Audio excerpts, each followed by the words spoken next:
Hey everybody, welcome back to our channel. This is our new series, Sit Down and Chat with Berry Mountain Homestead, where we kind of answer your questions or just chat about what's going on in our lives. For this video, we are going to talk about a bunch of different things, but we did ask Instagram for a few questions that we're going to answer today. Tony's going to be our reader of the questions today. The first question is, do you have any tips for a beginner gardener?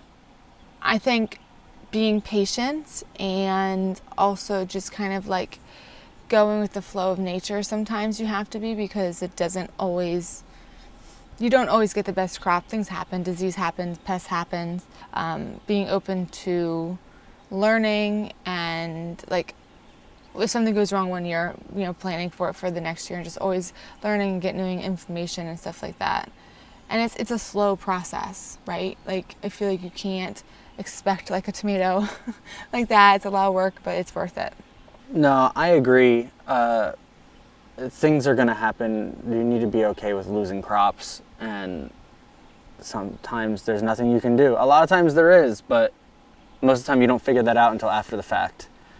We planted tomatoes for years and let them get super bushy and hanging on the ground, and then the bottoms start browning off and getting blight, and then it just spreads throughout the whole plant, and the whole plant dies a month early before it should.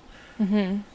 But eventually you learn and you get better with time. So your first time might not be perfect, but you're just gonna stick with it. Yeah, and like I said, if you enjoy it for the process of what it is, I think it's enjoyable no matter what. There's gonna be frustrating times, there just will, but just appreciating the whole process of gardening will help with that. I'd also recommend asking people you know that live in your zone what they plant and when they plant. And going off of that, not every plant is going to like the soil that you're putting it in. So basically, it is about experience, because you have to know your soil, your zone. Even within that zone, there's pockets of areas that probably get more moisture, more sun, whatever it is. So it's all about experience, I think, too, and just growing and learning every year. Next question. What is your favorite part of the homesteading experience? Well, we're early on to that experience, but just from what we've experienced so far, I would say just being able to grow your own food, to produce your own eggs, like the chickens. In the future, we want meat chickens, so butchering your own meat and just being able to provide for you and your family yourself is something that I really like. Yeah, and everything about homesteading brings you closer to nature. You become less of a person living on a property and more of a person taking care of the land that you're on. Mm-hmm. And for what the land then gives you back in return, which is a really cool experience. I also think that the mindset of homesteading and what that entails is something that I really like, the slow living and kind of appreciating what you have and the things that you're growing. And I know it's something that we want to raise our children into, so that kind of plays into it as well. Why did you decide to go with a pre-manufactured home rather than building a home? Money. For the most part, money. Money. If we had, unlimited funds, maybe we would probably go for stick built, or we'd build it ourselves. That would be so amazing. Building it yourself is more time than anything. For us. But yeah, we have to think of I think the whole property when we're planning this, and it's not like we have a little plot of land, we're going to put a house on it, and then that's it.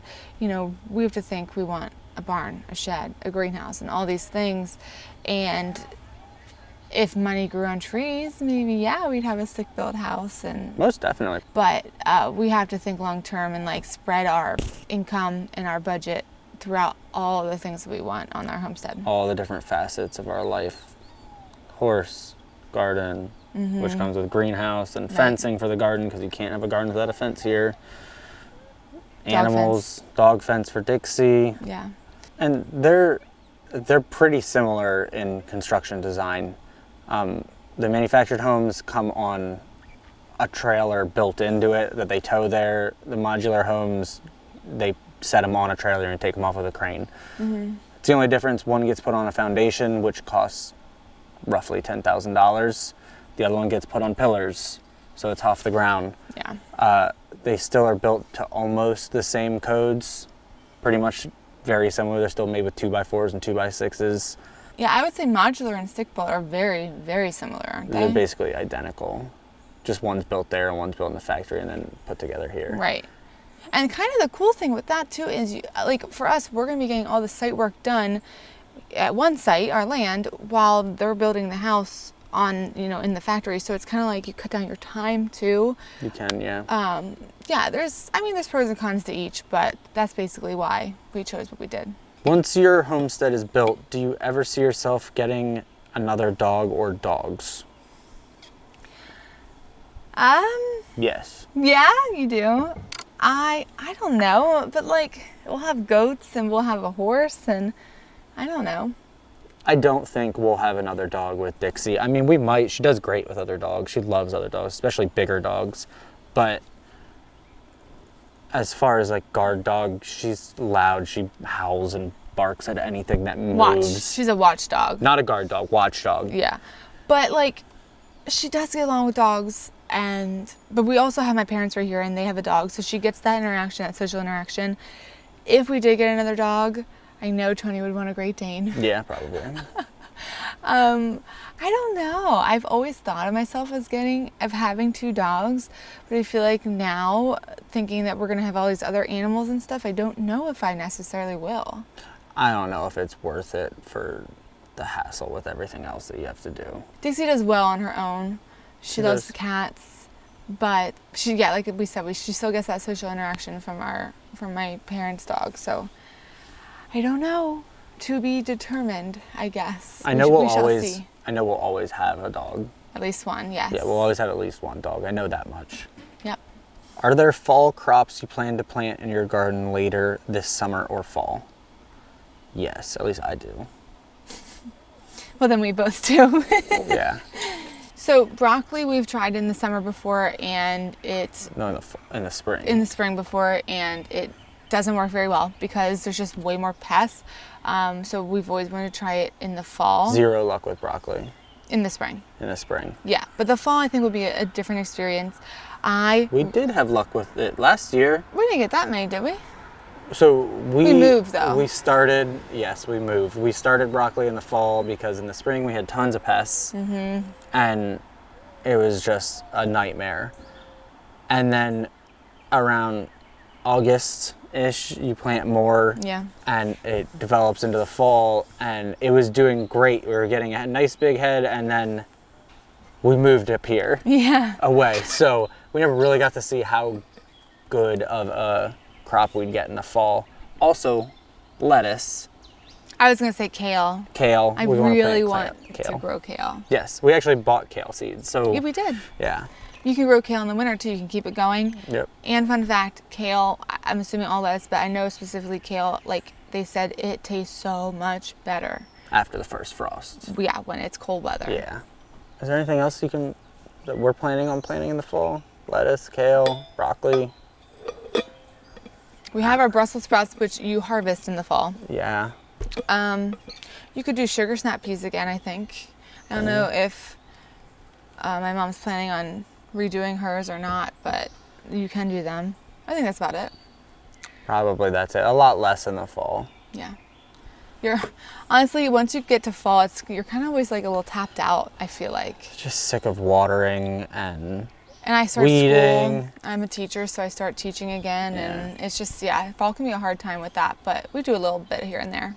The last question we're going to do is favorite books, resources that helped you, or any Pennsylvania-specific resources. Go ahead. Sorry. Go ahead. I don't think we have anything that's Pennsylvania-specific for resources other than the internet and Googling, which is a nightmare to try to find information because everything contradicts itself. Yeah, I think we should get into that too, but basically, we do a ton of just research online. We did pull some books and magazines to show what you guys have helped us, but one thing I think that you mentioned to say is that there's a lot of contradicting information out there, and same with raising animals, same with all that stuff. Things that I've read that work for some people don't work for us, and probably vice versa. Some people swear this is the only way to do something, and maybe I find that I don't like it that way. Gardeners are I feel like a lot of times like this is the way, but there's so many ways, right? It just depends. You're working with nature. So like it's never just one way that works for every single person. So take what you read with a grain of salt. Pick something, try it. You have to experiment. That's like the best way, I think, is just experiment, and keep learning and keep trying new things. YouTube channels that we like, I really like Roots and Refuge. That's who really helped us with the cattle panels that you've seen us use and pruning the tomatoes. There's a lot of YouTube channels that we enjoy watching, but it's not necessarily a resource for us because they do things a lot differently, or we just don't have cows. Well, a lot of them live in a different climate than us too. Yeah. So it might be entertainment, but it's not always like educational. I don't know, you just have to take what they're doing and kind of tweak it for your zone and your area and what works for you. Do you want to show them the magazine though? Because that's really cool, the one that you subscribe to. We just started getting these. We only got, I think, two or three. They only come out every 3 months, so I guess it has been like 3/4 of a year though. They're called Backwoods Home magazine, sorry. It's Backwoods Home. It's stuff that how they used to do it, not necessarily all old ways, but it has some good reliable information in here. This one that I really liked, it had the first quarter of it is just about sourdough bread making, and there's tons of sourdough bread making recipes and ways to do it, starters and ways to start it. But this is just, it was something that we were looking at, and it just happened to be in that magazine at the time. Yeah, and I mean, their like slogan or whatever is practical ideas for self-reliant living. So it's basically a little peek into homesteading tutorials, homesteading information. Sometimes, it's about animals, sometimes it's about baking, sometimes it's about gardening. How to build a fence. Yeah, this one I'm looking at now is how to sew your own clothing even. So it's just like a simple living kind of with homesteading things in it. How much was the subscription to this? Do you remember? Oh God, it was like $13 for a year. Oh wow.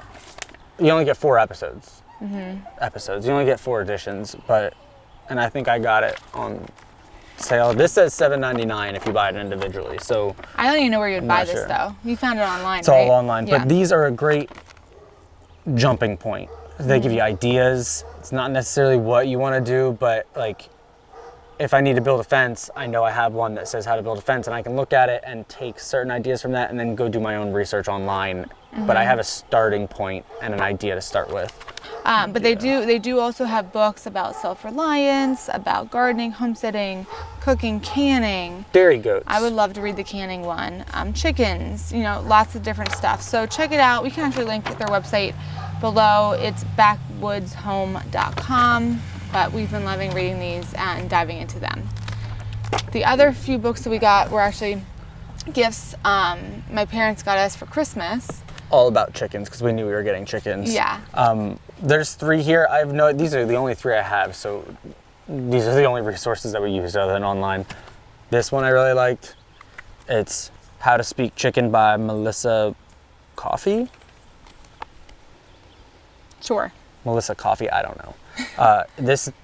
This book is essentially just about how they're acting and what they're doing, what they're trying to tell you by their actions and the sounds that they make. So that's very good. That's very good. That helped us figure out, like, that's why we know when they're hot, they're holding their wings out to the side. Beginner's Guide to Raising Chickens. You read that front to back, I read this front to back. It's a very good story. She has a lot of anecdotes in here. It's just a good book with a lot of information. That's Ann Kuo. We can link them. We'll put them on our Amazon store, and we'll do it that way. I have not read this front to back. This is the Chicken Encyclopedia with illustrated references by Gail Damerow.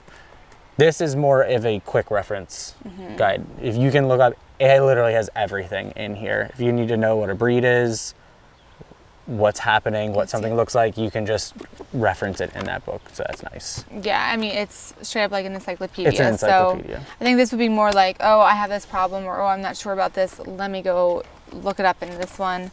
And And it's also just like a nice, I don't know, if you like books, instead of Googling it, these are just kind of nice to have on hand and have in your home too. I'm not very good at Googling things, so having a book helps. You're not good at Googling things. But same thing with these books, just like Google. It's one person's opinion, one person's information, and it's great to research, get all the knowledge you can, and then take with that what you want. All right, so looking at our mic times, we've been talking for like 25 minutes. So we were going to talk about some other stuff going on this week. We're going to pause on that, talk about it for our next sit down and chat with Barry Mountain Homestead, because it would just be too long. So we hope you guys enjoyed this little like Q&A with us. If you like this style of video, don't forget to subscribe to us. Also be sure to follow us on Instagram. We will put our Instagram handle in the little section down there of the video, but we post on there, and sometimes we're on stories on there, so it's a great way to connect with us. All right guys, it's hot. We're in a heat wave. We're sitting on this picnic table literally sweating, so we are gonna go. We will catch you in our next video. Shot out of bed into the